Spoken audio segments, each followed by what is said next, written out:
Grand Power Q100, the new updated version with the flat trigger and the melanated barrel.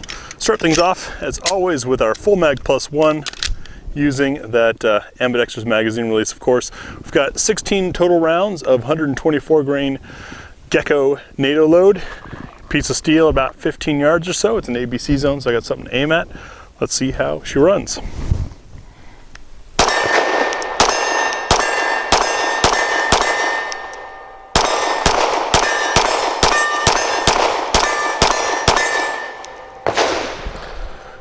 That trigger makes you want to shoot faster. Incredibly smooth, nice recoiling. Maybe not my best shooting, but this gun just begs to be run quick.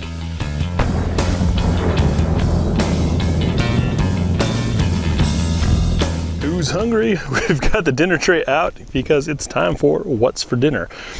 Give you an idea of the 10 different loads we're going to run through these guns.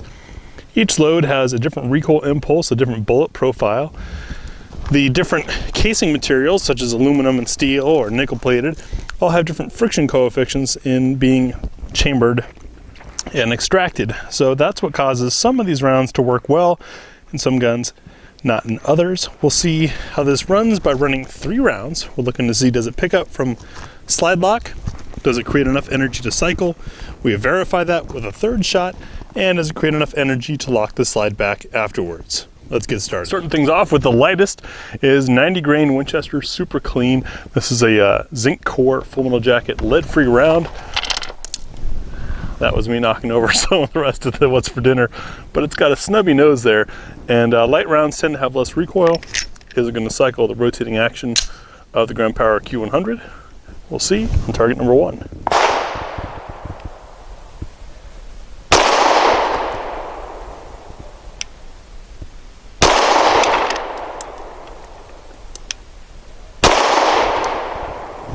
Cycled and locked the slide back.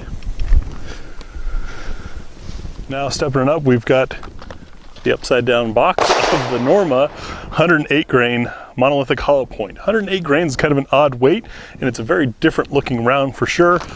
Love to get this through some gel at some point, but we'll see how the Q100 eats it on target number 2.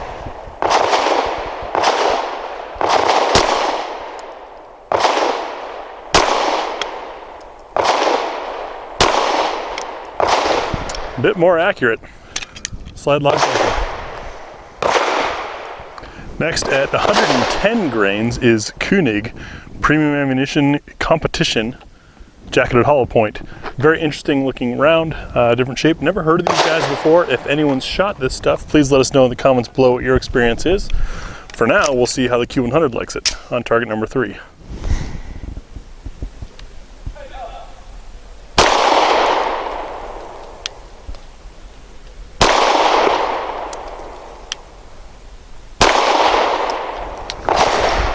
That stuff shot very nice. Now we're on to Hornery's American Gunner. This is a 115 grain hollow point. Target number 4.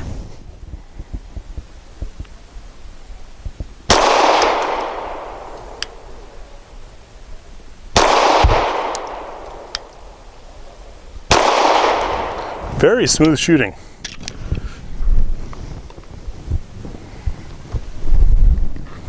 And for our 5th target, we've got the SIG 365 V Crown.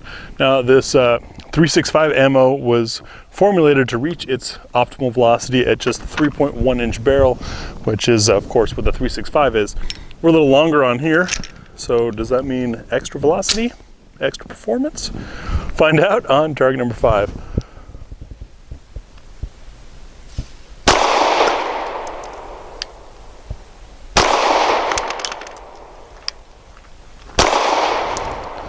That ammo had a bit of a snap. I want to point out that those last 3, my first shot went dead bullseye, and then I started screwing it up with my imperfect accuracy. Right, so next up we have Blazer's 115 grain aluminum cased full metal jacket.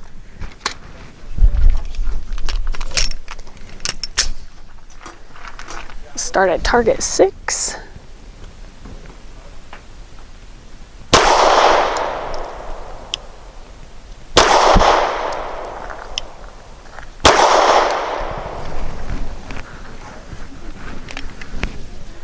All right, and next we have the Barnaul steel cased in 115 grain.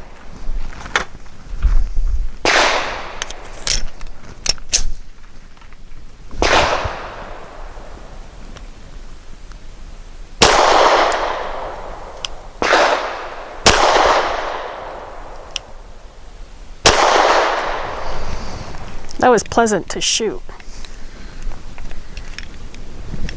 And next is Norma's Hexagon 124 grain.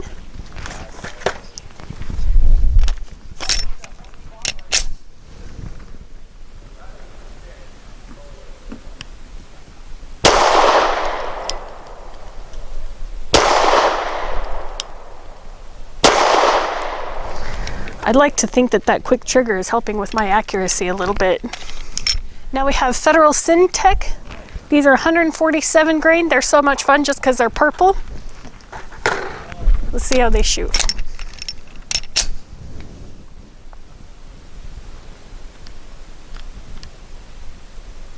A little snappy.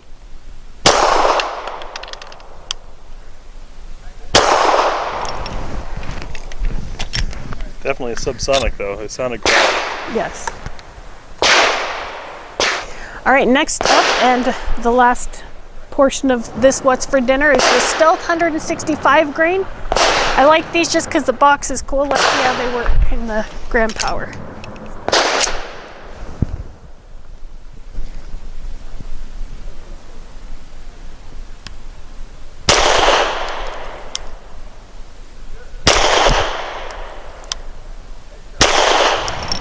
I like those. I don't know where I hit though. And for the accuracy portion today, I'm going to use, we always use the Nosler Match Grade 115 grain. I'll be aiming at the right circle square.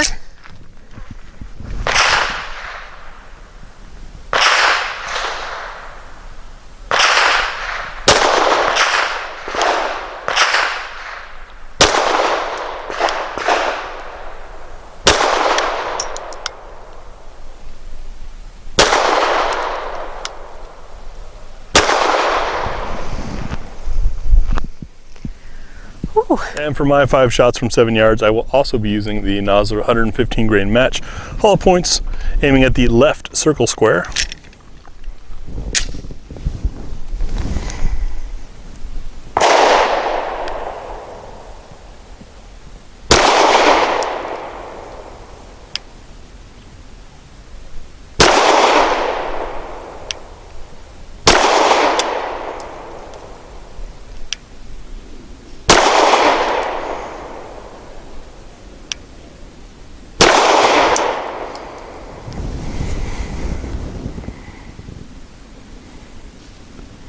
All right, so my impressions of this, I really liked how accurate I was able to be.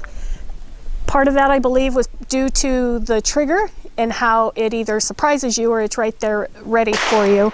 I also like the backstrap that Graham has chosen to have on this one today. Fits in my hand well, I can get a good grip. I don't feel like I'm overextended on my trigger. What I do like about this trigger is it's very controllable. With the reset, we compared it to the other one, and that trigger was a little bit difficult because it's got more play after the shot is fired. I like it. It's no secret that I love Graham Powers. I've got, I think, 10 of them now. This is the new Q100. This is the old Q100. As you saw in the tabletop, I compared how the trigger was changed for the newer version. Very, very crisp.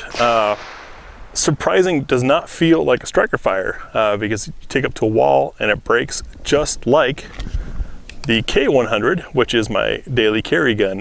Yes, I just pulled that from my hip. So it's very similar, although you do get a longer sight radius because the slide is able to be longer, it doesn't have to be cut, and you don't have the hammer to worry about. So if you're a striker fired fan, the Q100 is a great option over the K100, of course. But very, very predictable, crisp trigger on here. That was me knocking over the what's for dinner for the next gun, unfortunately. But the accuracy's there, the smooth recoil, 4 different back straps, fully ambidextrous controls. There's really not much else you could ask for. Maybe some night sights, but out of the box, the ground powers just perform.